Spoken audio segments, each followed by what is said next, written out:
Si Ivan n'est réellement pas en danger, alors pourquoi m'a-t-il fait ça?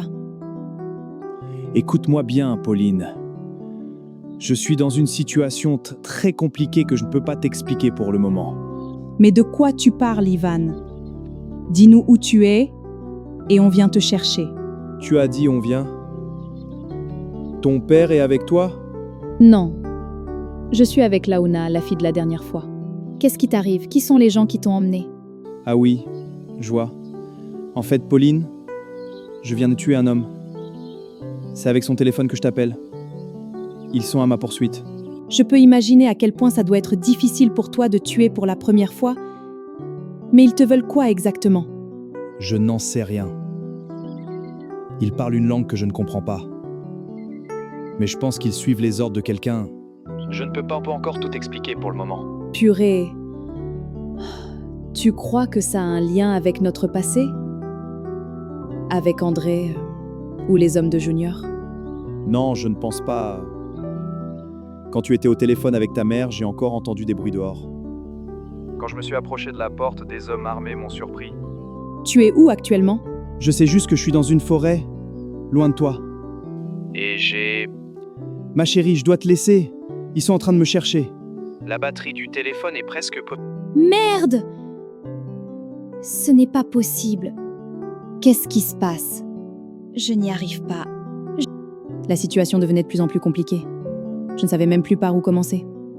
Mais je devais rester forte. Qu'est-ce qu'on fait maintenant? Je ne sais pas encore. Il dit qu'il est dans une forêt loin d'ici. Alors dépêchons-nous d'aller chercher des renseignements. Tu penses vraiment que ça va nous aider? Tout ce qu'on peut faire, c'est essayer. D'accord, on essaie. Je n'avais pas le choix. Tout reposait désormais sur nos tentatives. Mais au fond de moi, je sentais aussi qu'Ivan me cachait encore quelque chose. Pendant ce temps, Launa a finalement réussi à obtenir quelques informations auprès des habitants. Tu as découvert quelque chose? Oui. D'après ce qu'ils ont compris des phrases prononcées par les hommes, ils disaient qu'ils devaient suivre les ordres à la lettre. Et l'une des phrases signifiait aussi qu'ils devaient le garder en vie. Donc, ils ne comptent pas tuer Ivan pour le moment. Ils attendent sûrement que la personne qui dirige l'opération mette la main sur lui. Oui, exactement. Et je pense aussi que toi seul peux savoir avec qui Ivan avait des problèmes ou des conversations suspectes.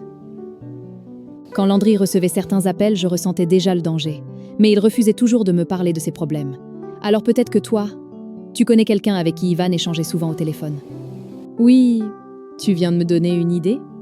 Il parlait souvent avec une collègue à des heures tardives.